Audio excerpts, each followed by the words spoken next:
Now joined by our CFL analyst Dave Naylor and Henoc Muamba. And fellas, age is just a number, right? Bo Levi Mitchell, Zach Collaros finished first and second passing yards last season, despite both being over 35 years old. So Dave, which of the two QBs do you have more faith in this season?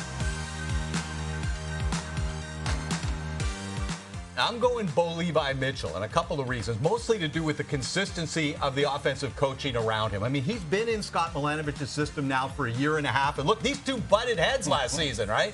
Bo Levi Mitchell got benched for a period and might not have got his job back if Taylor Powell hadn't been hurt. But when he came back, him and Milanovich seemed to click. And look, a lot of it had to do with passes that Bo was making that Scott doesn't want to see him make and turning over the football.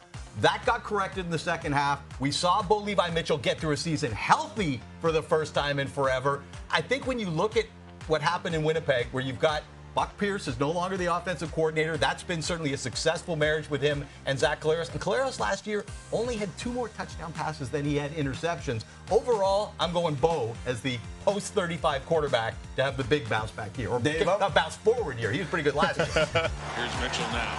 The Ottawa 12 and a first down. He looks to the end zone to the right. Touchdown, Keandre Smith.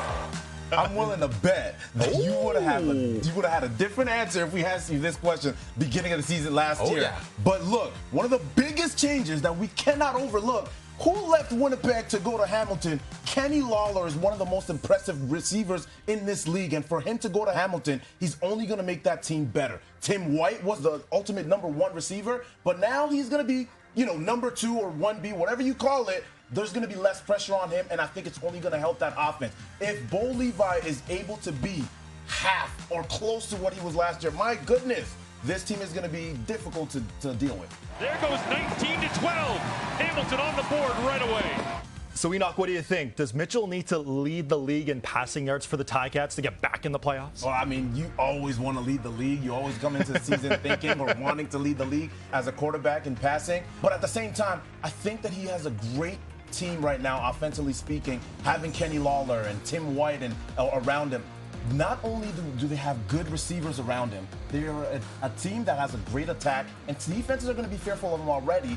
Now they also have a great running game. I was extremely impressed down the stretch last year how they implemented Bell in the running game, and already right now, when you look at the preseason, they are looking like they're going to be committed to the running back, and it's only going to help Bo Levi Mitchell as well. So will he need to lead the league? Probably not if they're able to be balanced. Mitchell tons of time now, and he'll check it down underneath. Greg Bell will do the rest, looking for the sideline. And where did he get to? Up around the 50.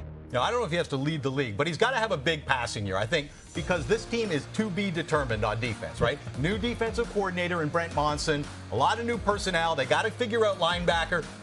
That presence was missing. That's why Bo Levi Mitchell had to throw for so many yards a year ago. Now, if the defense has stepped up, that's going to put less pressure on them to get into shootout games. But we haven't seen that yet. So when you've got, Tim White and Kenny Lawler, 2 guys who consider themselves number 1 receivers. Now, that can go one of 2 ways on a team. That could be a very good thing. It could be, a dicey thing, but it's up to those guys to handle it and Bo Levi Mitchell to figure out how to distribute the football. Shamar Bridges was a breakout star last year in the league. He's going to get better. You've got Keandre Smith as their top Canadian receiver, had big numbers. No shortage of targets for Bo Levi Mitchell. The only reason the passing yardage might come down a little bit is they may be in some tighter games where he doesn't have to throw for 400, 450 yards in order for them to have a shot. But I expect we're still going to see him near the top of the passing stats. And, the defense is really going to determine a lot about how necessary that is for the Hamilton Tiger Cats this year. I love that you brought up the defense, Dave, because I don't even know if you want him to throw 3 passes and a touchdown right away.